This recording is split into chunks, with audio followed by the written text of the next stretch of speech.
ಒಂದು ವಿಶೇಷ ನಮ್ಮ ಹಮ್ಜದ್ದು ಸದಾ ನಮ್ಮ ಜೊತೆ ಹೆಜ್ಜೆ ಆಗ್ತಕ್ಕಂಥ ಪ್ರಾರಂಭದಲ್ಲಿ ಮಾತನಾಡುತ್ತೀವಿ.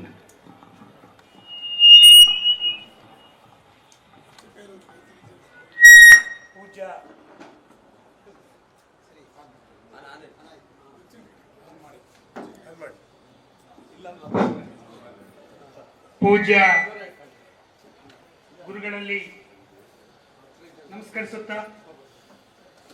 ಅಖಿಲ ಭಾರತ ಶರಣ ಸಾಹಿತ್ಯ ಪರಿಷತ್ತಿನ ಒಂದು ವೈಚಾರಿಕ ವ್ಯವಸಾಯದ ಈ ಸಂದರ್ಭದಲ್ಲಿ ಪ್ರಾರಂಭಿಕವಾಗಿ ಧ್ವಜಾರೋಹಣ ಮಾಡುವ ಮೂಲಕ ಈ ನೆಲಕ್ಕೆ ಶಾಂತಿ, ಸೌಹಾರ್ದತೆ, ಮನುಷ್ಯತ್ವವೇ ಮೂಲ ಅಂತಕ್ಕಂತಹ ಒಂದು ಸಂದೇಶವನ್ನು ನಮ್ಮ ಪೂಜ್ಯರು ನೆರವೇರಿಸುವ ಮೂಲಕ ಇವತ್ತಿನ ಈ ಕಾರ್ಯಕ್ರಮಕ್ಕೆ ಚಾಲನೆಯನ್ನು ಕೊಟ್ಟಿದ್ದಾರೆ. ಅದರಲ್ಲೂ ವಿಶೇಷ ಇವತ್ತು ಬಹಳ ಮುಖ್ಯವಾಗಿ ಎಲ್ಲೂ ಕೂಡ ವೇದಿಕೆ ಮೇಲೆ ಪುಷ್ಪಾರ್ಚನೆ ಮಾಡ್ತಕ್ಕಂಥದ್ದು ಸಾಂಪ್ರದಾಯಿಕವಾಗಿ ನಡೆದು ಹೋಗುತ್ತೆ. ಆದರೆ ಅದರ ಮಹತ್ವವನ್ನು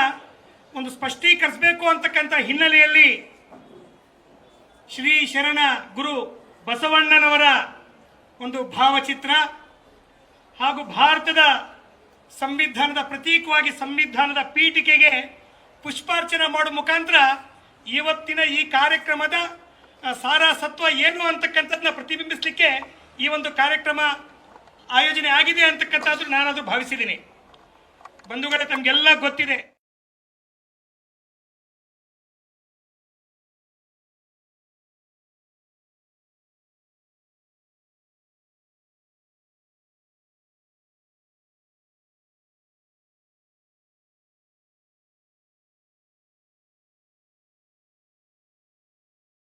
ಕಾಣುವ ಬದಲು ಅದಕ್ಕೆ ಪರದೆಯನ್ನ ಹಾಕಿ ನಾವು ನಮ್ಮಲ್ಲೇ ಕಗ್ಗತ್ತಲನ್ನ ಇವತ್ತು ಕಂಡುಕೊಳ್ತಾ ಇರ್ತಕ್ಕಂಥ ಒಂದು ದುರಂತ ವೈರುಧ್ಯಗಳು ಈ ಸಮಾಜದಲ್ಲಿ ಇವತ್ತು ನಡೀತಾ ಇದ್ದಾವೆ. ಬಹಳ ಮುಖ್ಯವಾಗಿ ಅಣ್ಣ ಗುರು ಬಸವಣ್ಣನವರು ಏನು 12ನೇ ಶತಮಾನದಲ್ಲಿ ಅನುಭವ ಮಂಟಪವನ್ನ ಸ್ಥಾಪನೆ ಮಾಡಿ ಆ ಸಮಾಜದಲ್ಲಿದ್ದಂತಹ ಕಠಿಣ ಕಾರ್ಪಣ್ಯಗಳು, ಕರಾಳತೆಗಳು, ಅಮಾನವೀಯ ಒಂದು ನಡವಳಿಕೆಗಳನ್ನ ಧಿಕ್ಕರಿಸಬೇಕು, ಆ ಮೂಲಕ ಒಂದು ಮಾನವೀಯ ಸಮಾಜವನ್ನು ನಿರ್ಮಾಣ ಮಾಡಬೇಕು. ಆ ಹಿನ್ನೆಲೆಯಲ್ಲಿ ಎಲ್ಲರೂ ಕೂಡ ಸಹೋದರತ್ವ, ಮನುಷ್ಯತ್ವ, ಪ್ರೀತಿಯನ್ನ ಸಾರಬೇಕು ಅಂತಕ್ಕಂಥ ನೆಲೆಯಲ್ಲಿ ಏನು ಅನುಭವ ಮಂಟಪವನ್ನು ಸ್ಥಾಪನೆ ಮಾಡಿದ್ರು. ಬಹುಶಃ ಆ ಆಶಯದ ತಾತ್ವಿಕ ನೆಲೆಗಟ್ಟೆ ಅದರ ಪಕ್ಕದಲ್ಲೇ ಇರತಕ್ಕಂಥ ಇವತ್ತು ಸಂವಿಧಾನ ಈ ದೇಶಕ್ಕೆ ಮಹತ್ವದ್ದಾಗಿದೆ ಅನ್ನಲಿಕ್ಕೆ ಬಹುಶಃ 12ನೇ ಶತಮಾನದ ಶರಣರ ಬಸವಣ್ಣನರ ಏನು ಆಶಯ ಇತ್ತು, ಆ ಆಶಯ ತಾತ್ವಿಕ ನೆಲೆಗಟ್ಟು ಇವತ್ತು ನಾವು ನಮ್ಮ ಸಂವಿಧಾನದ ಮೂಲಕ ನಮ್ಮ ಸಂವಿಧಾನ ಬಸವಣ್ಣನವರ ಅನುಭವ ಮಂಟಪದ ತಾತ್ವಿಕ ನೆಲೆಗಟ್ಟು ಆ ಒಂದು ತತ್ವ ಸತ್ವಗಳ ಬುನಾದಿಯ ಆಧಾರದಲ್ಲೇ ಈ ಜಗತ್ತಲ್ಲಿ, ಈ ಭಾರತದಲ್ಲಿ, ಈ ನೆಲದಲ್ಲಿ ಮನುಷ್ಯರು ಯಾವ ರೀತಿ ಮನುಷ್ಯರಾಗಿ ಬದುಕಬೇಕು,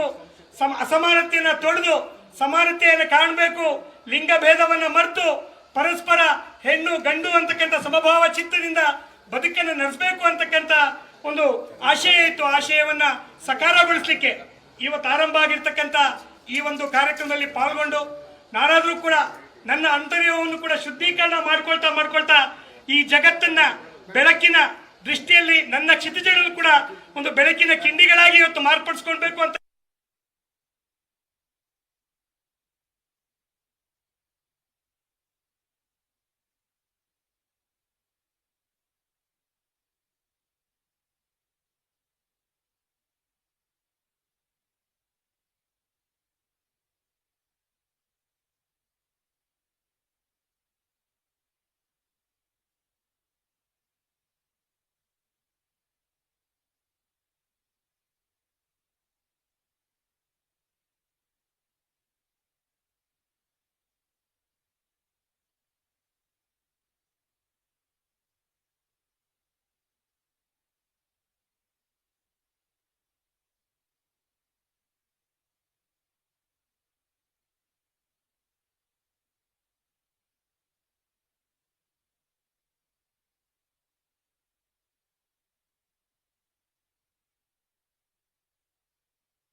ಜಿಲ್ಲಾ ಶರಣ ಸಾಹಿತ್ಯ ಎಲ್ಲದೂ ಕೂಡ ಸರಾಗವಾಗಿ ನಡೆಯುತ್ತೆ ಅಂತ ಆಶಿಸ್ತಾ ಈಗ ಮುಂದಿನ